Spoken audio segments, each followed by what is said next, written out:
नमस्कार साथियों, स्वागत है आप सभी का एकलव्य पीसीएस में। और आज है 24 अप्रैल और आज का टॉप 10 करंट क्वेश्चन हम लेकर के आए हैं। और यदि आप इस चैनल पर नए हैं तो चैनल को सब्सक्राइब करना ना भूलें। और यदि आप इस करंट की पीडीएफ प्राप्त करना चाहते हैं तो हमारा टेलीग्राम चैनल ज्वाइन करें। टेलीग्राम एप्लीकेशन में जाकर आप सर्च करें एकलव्य पीसीएस और वहाँ उसे ज्वाइन कर लें। वहाँ पर ये डेली करंट अफेयर की पीडीएफ आपको फ्री में मिल जाती है। तो चलिए विद्यार्थियों, बिना किसी देरी के शुरू करते हैं। यहाँ पर क्वेश्चन नंबर फर्स्ट है, गूगल कंपनी ने दृष्टिहीन लोगों के लिए किस नाम का बोर्ड विकसित किया है। ठीक है, जो अंधे लोग हैं उनके लिए कौन सा बोर्ड विकसित किया है। ऑप्शन है ब्लैक बैक, की बैक, टॉक बैक या मैक बैक। तो मेरे बच्चों, गूगल कंपनी ने अंधे लोगों के लिए विशेष प्रकार का कीबोर्ड डिज़ाइन किया है जिसका नाम है टॉक बैक। ठीक है, ये जो कीबोर्ड है ये ब्रेल लिपि पर आधारित है। मैं आपको बता दूं, ब्रेल लिपि। ठीक है ना, अंधे जो लोग होते हैं वो पढ़ने के लिए ब्रेल लिपि का इस्तेमाल करते हैं। ब्रेल लिपि बेसिकली क्या होती है, इसमें क्या होता है, डॉट डॉट डॉट उभरे हुए होते हैं, है ना। और उन डॉट डॉट डॉट्स को पढ़ करके अंधे लोग ये अंदाज़ा लगा लेते हैं कि क्या लिखा हुआ है। ठीक है, तो इसी पर आधारित है ये कीबोर्ड जिसका नाम है टॉक बैक। किसने बनाया है?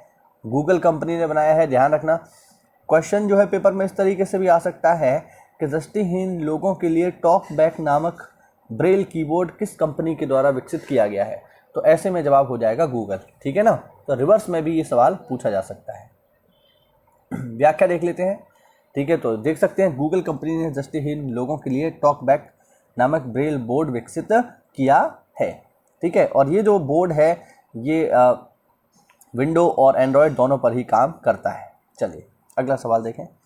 अगला सवाल है, भारत का कौन सा राज्य हाल ही में कोरोना वायरस से मुक्त होने वाला देश का पहला राज्य बन गया है। विद्यार्थियों, बहुत ही इम्पोर्टेंट श्रेणी का सवाल है ये। ठीक है, बेहद ही महत्वपूर्ण श्रेणी का सवाल है ये कि भारत का कौन सा राज्य हाल ही में कोरोना वायरस से मुक्त होने वाला देश का पहला राज्य बन गया है। तो कोरोना वायरस से मुक्त होने वाला देश का पहला राज्य जो बना है विद्यार्थियों, वो है गोवा। ठीक है, बेहद ही इंपॉर्टेंट सवाल है ये। गोवा जो है कोरोना वायरस से मुक्त होने वाला देश का पहला राज्य बन गया है। गोवा जो है ऐसा पहला स्टेट बन गया है जो कोरोना से मुक्त हो गया है। आप देख सकते हैं भारत का गोवा राज्य कोरोना वायरस से मुक्त होने वाला पहला राज्य बन गया है। अब यहाँ एक भी कोरोना मरीज नहीं है। पहले जो 7 मरीज संक्रमित थे वो पूरी तरह से ठीक हो चुके हैं। ठीक है, तो गोवा जो है पूरी तरीके से कोरोना मुक्त हो चुका है। इसका एक कारण ये भी है कि गोवा की ज़्यादातर आबादी, देखिए एक तो गोवा में आबादी कम है, प्लस जितनी भी आबादी है वो अधिकांशतः पढ़ी लिखी है ना, गांव वगैरह नहीं है गोवा में। तो ऐसे में वो सब शहरी लोग हैं, समझदार लोग हैं। तो उन्होंने लॉकडाउन का जो नियम कानून गवर्नमेंट की ओर से बनाए गए थे उनका पालन किया और अब देखिए स्थिति वहाँ पर कंट्रोल है, कोई दिक्कत वाली बात नहीं है। अगला सवाल देखें यहाँ पर, केंद्र सरकार ने स्वास्थ्य कर्मियों पर हमला करने पर अब कितने लाख रुपए की जुर्माने और 7 साल की सज़ा के अध्यादेश को मंजूरी दे दी है। अभी आपने देखा होगा रिसेंटली जो भी स्वास्थ्यकर्मी हैं जो हमारे लिए काम कर रहे हैं, ठीक है, उन पर कुछ जाहिल लोग क्या करते हैं, उन पर थूकते हैं, ठीक है, उन पर पत्थर मारते हैं और उन्हें बुरी तरह घायल भी कर देते हैं।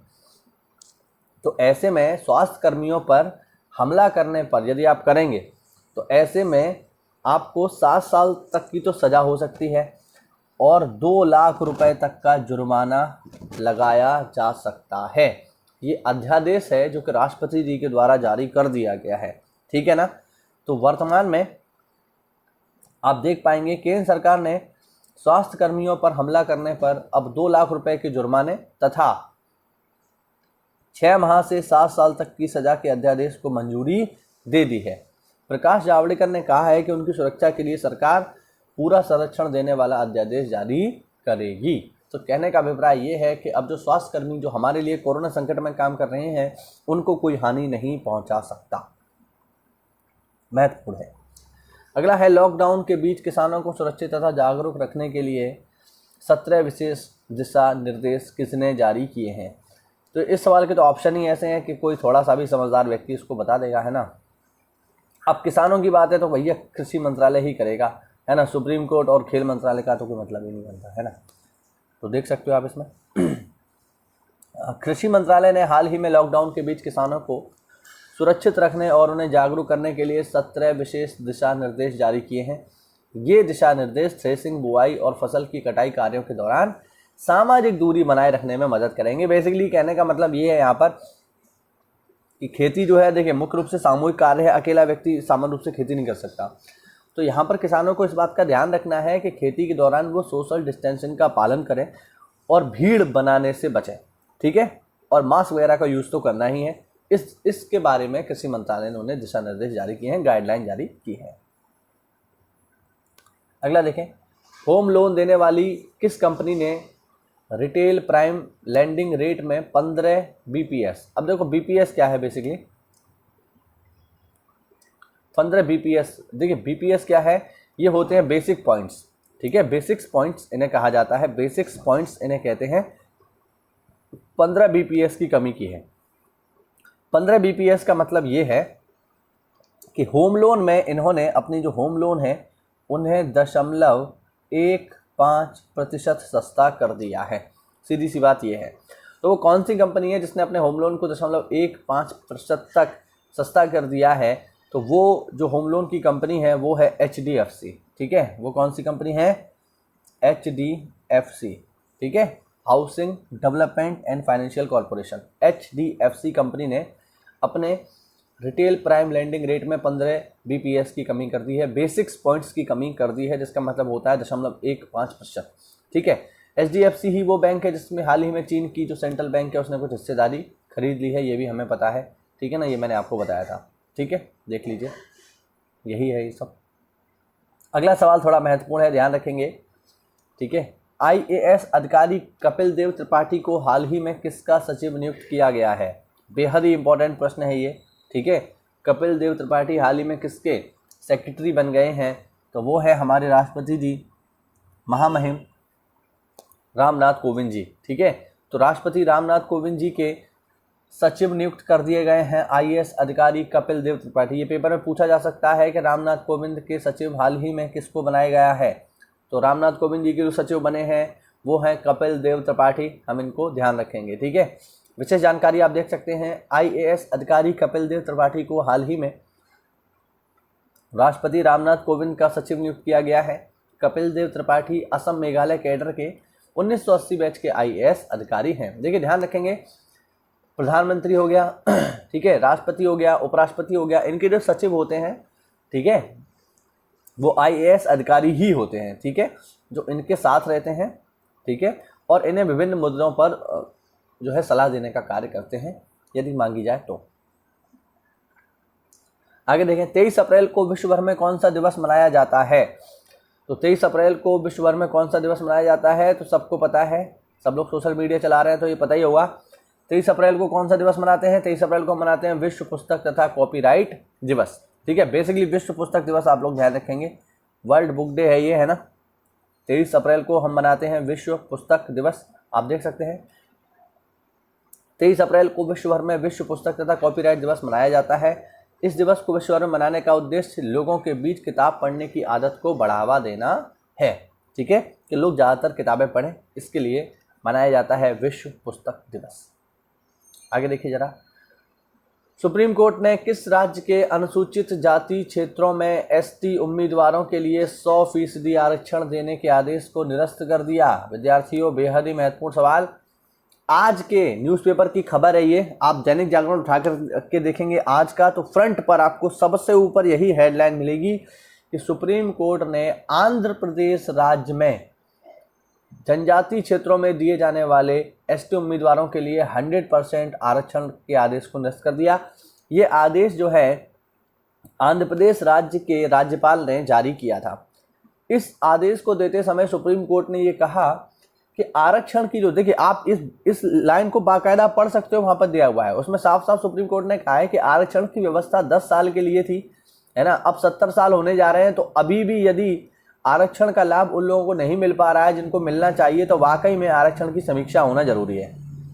सुप्रीम कोर्ट ने यहाँ पर यह भी कहा कि आरक्षण की समीक्षा होनी चाहिए तथा एक ऐसी सूची बनानी चाहिए जिससे ये पता चल सके कि कौन आरक्षण के लाभ के लिए वाकई में उपयोगी है। क्योंकि होता क्या है, वर्तमान समय में बहुत सारे लोग आरक्षण का ऐसे लोग लाभ ले रहे हैं जो काफ़ी सक्षम हैं, है ना।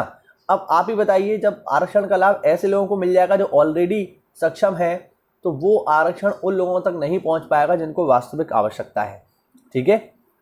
इसलिए सुप्रीम कोर्ट ने कहा कि आरक्षण की समीक्षा होना बहुत ज़रूरी है, जिससे पता चल सके कि किस किस को आरक्षण का लाभ मिलना चाहिए, किसको नहीं, ठीक है ना। केवल जाति के आधार पर आरक्षण आप दे देंगे तो क्या मतलब हुआ, है ना।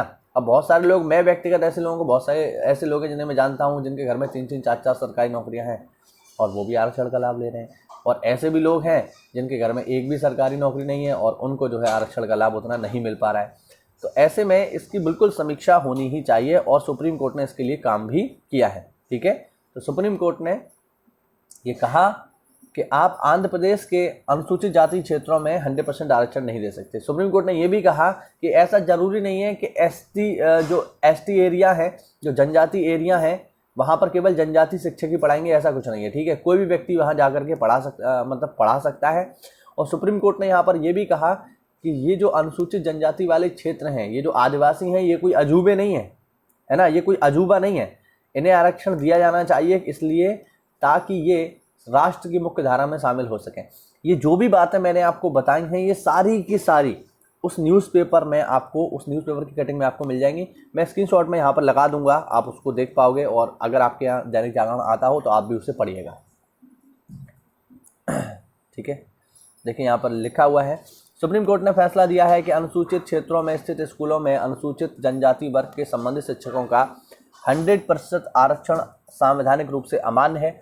न्यायमूर्ति अरुण मिश्रा की अगुवाई वाली 5 न्यायाधीशों की संविधान पीठ ने आंध्र प्रदेश के राज्यपाल द्वारा जारी किए गए उस सरकारी आदेश को रद्द कर दिया। आगे देखें, हाल ही में किसने एक स्मार्ट एयर इंक्यूबेशन पॉड विकसित किया है। ये एयर है, ठीक है, यहाँ पे थोड़ा ये टाइपिंग मिस्टेक है। हाल ही में किसने एक स्मार्ट एयर इन्वैक्यूएशन पॉड विकसित किया है ना, स्मार्ट एयर इन्वैक्यूएशन पॉड, ये किसने बनाया है विद्यार्थियों। ऑप्शन है आपके पास तटरक्षक बल, विश्व स्वास्थ्य केंद्र, भारतीय नौसेना या वायुसेना।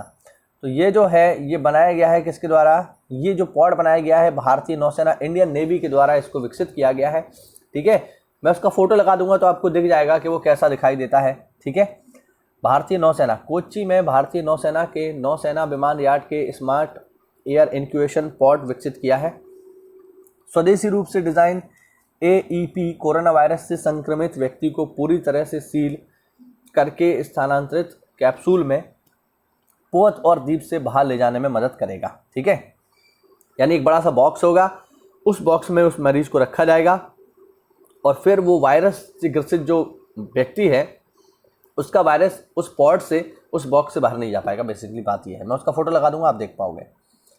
और लास्ट सवाल है आज के लिए, किस राज्य सरकार ने हेल्थ केयर ऐप आयु के साथ साझेदारी की है ना। तो वो राज्य कौन सा है, आप देख पा रहे होंगे, वो राज्य है राजस्थान, ठीक है, ठीक है। देख लेते हैं जरा, इसकी व्याख्या देख लेते हैं हम। तो राजस्थान की राज्य सरकार ने स्टार्टअप मेडकॉट्स द्वारा हेल्थ केयर ऐप आयु के साथ साझेदारी की है। इसका उद्देश्य राजस्थान के निवासियों को कोविड-19 महामारी से निपटने के प्रयास के रूप में 24 घंटे ऑनलाइन परामर्श तथा दवा वितरण प्रदान करना है।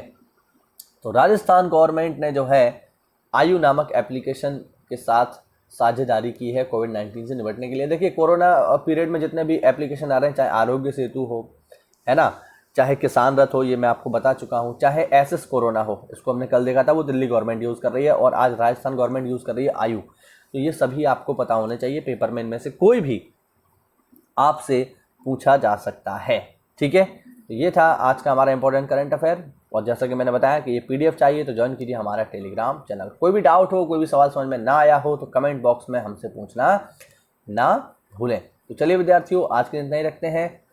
Stay home, stay safe. जय हिंद, जय भारत।